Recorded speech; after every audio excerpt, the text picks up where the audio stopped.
Bismillahirrahmanirrahim. Assalamualaikum warahmatullahi wabarakatuh. Perkenalkan, nama saya Julia Gani dari kelas A1 Ilmu Komunikasi. Di sini saya akan menceritakan dongeng yang berjudul Maling Kundang. Zaman dahulu kala, ada sebuah cerita di sebuah perkampungan nelayan pantai air manis di Padang, Sumatera Barat. Ada seorang janda bernama Mande Rubayah yang hidup bersama anaknya, yaitu Maling Kundang. Mande Rubayah sangat menyayangi dan memanjakan Maling Kundang. Maling kemudian tumbuh menjadi seorang anak yang rajin dan penurut. Ketika Mande Rubayah sudah tua, ia hanya mampu bekerja sebagai penjual kue untuk mencukupi kebutuhan dirinya dan anak tunggalnya. Suatu hari, Maling Kundang jatuh sakit.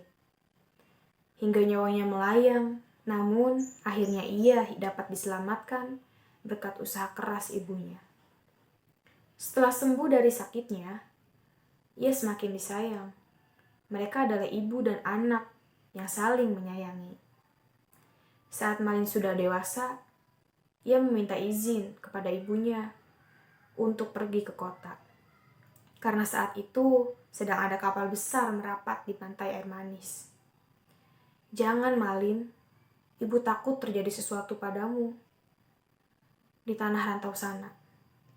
Menetaplah saja di sini, temani ibu," ucap ibu yang sedih setelah mendengar keinginan Malin yang ingin merantau. "Ibu, tenanglah, tidak akan terjadi apa-apa denganku," ujar Malin sambil menggenggam tangan ibunya. "Ini kesempatan, Bu, karena belum tentu siap sekali ada kapal besar merapat di pantai ini. Aku ingin mengubah nasib kita, Bu. Izinkanlah," pinta Malin memohon. "Baiklah, ibu izinkan. Cepatlah kembali. Ibu akan selalu menunggumu, Nak," kata ibunya sambil menangis. Meski dengan berat hati, akhirnya Mande Rubayah mengizinkan Malin untuk pergi. Kemudian, Malin dibekali dengan nasi, berbungkus daun pisang sebanyak 7 bungkus. "Untuk bekalmu dalam perjalanan," katanya menyerahkan pada Malin. Selain itu, Maling Kundang berangkat ke tanah rantau meninggalkan ibunya sendirian. Hari demi hari terus berlalu. Hari yang terasa lambat bagi Mande Rubayah. Setiap pagi dan sore Mande Rubayah memandang laut. "Sudah sampai manakah kamu berlayar, Nak?" tanyanya dalam hati sambil memandang laut. Ia selalu mendoakan agar anaknya selalu selamat dan cepat kembali. Beberapa waktu kemudian, ketika ada kapal yang datang merapat, ia selalu menanyakan kabar tentang anaknya. "Apakah kalian melihat anakku? Malin, apakah dia baik-baik saja? Kapan ia pulang?" tanyanya. Namun, setiap ia bertanya pada awak kapal atau nahkoda, tidak pernah mendapatkan jawaban. Malin tak pernah menitipkan barang atau pesan apapun kepada ibunya. Bertahun-tahun, Mande Rubayah bertanya, terus namun tak pernah ada jawaban hingga tubuhnya semakin tua. Dan kini jalannya mulai terbungkuk-bungkuk. Pada suatu hari, Mande Rubayah mendapat kabar dari nahkoda yang terlebih dahulu membawa Malin. Nahkoda itu memberi kabar bahagia pada Mande Rubayah. "Mande, tahukah Anda, anakmu kini telah menikah dengan gadis cantik, seorang bangsawan yang sangat kaya raya," ucapnya saat itu. "Malin, cepatlah pulang, Nak. Ibu sudah tua, Malin. Kapan kau pulang?" rintihnya pilu setiap malam. Ia yakin anaknya pasti datang. Benar saja, tak beberapa lama kemudian, di suatu hari yang cerah, dari kejauhan tampak sebuah kapal yang megah dan indah berlayar menuju pantai. Penduduk desa berkumpul. Mereka mengira kapal itu milik seorang sultan atau seorang pangeran. Mereka menyambutnya dengan gembira. Manderubaya sangat gembira mendengar hal itu. Ia selalu berdoa agar anaknya selamat dan segera kembali. Menjenguknya. Sinar keceriaan mulai menghampirinya kembali.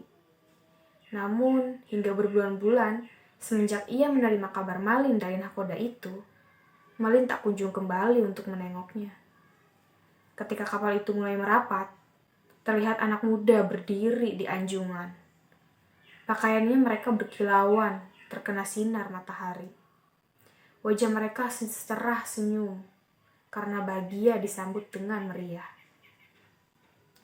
Manderubaya juga ikut berdesakan kapal. Jantungnya berdebar keras saat itu. Saat ia melihat laki-laki muda yang berada di kapal itu, ia sangat yakin sekali bahwa lelaki muda itu adalah anaknya, Malin Kundang. Belum sempat para sesepuh kampung menyambut, Ibu Malin terlebih dahulu menghampiri Malin. Ia langsung goyangkan erat Malin karena kehilangan anaknya. "Malin, anakku, kau benar anakku kan?" katanya, menahan isak tangis karena gembira. "Mengapa begitu? Kau tidak memberi kabar?" Malin terkejut karena dipeluk perempuan tua, renta, yang berpakaian compang-camping itu. Ia yakin bahwa perempuan itu adalah ibunya. Sebelum dia sempat berpikir untuk berbicara, istrinya yang cantik itu meludah dan berkata, "Perempuan jelek inikah ibumu? Mengapa dahulu kau berbohong padaku? Bukankah dulu kau katakan bahwa ibumu adalah seorang bangsawan yang sederajat denganku?" ucapnya sinis. Mendengar kata-kata pedas istrinya, Malin Kundang langsung mendorong hingga terguling ke pasir.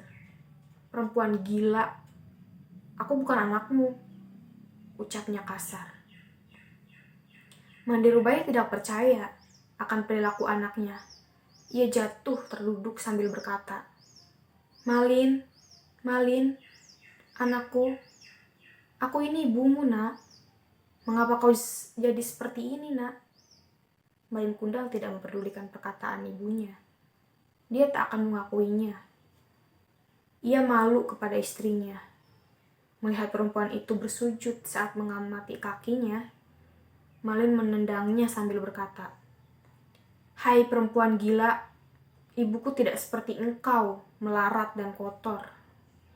Perempuan tua itu terkapar di pasir, menangis dan sakit hati. Orang-orang yang melihatnya ikut terpana dan kemudian pulang ke rumah masing-masing. Manderubaya pingsan dan terbaring sendiri. Ketika ia sadar, pantai air masih mudah sepi. Dilihat kapal Malin sudah menjauh, ia tak menyangka Malin yang dulu disayanginya tega demikian. Hatinya perih dan sakit. Lalu diangkat ke langit, ia kemudian berdoa dengan hatinya yang pilu. "Ya Tuhan, kalau memang dia bukan anakku, aku maafkan perbuatannya tadi.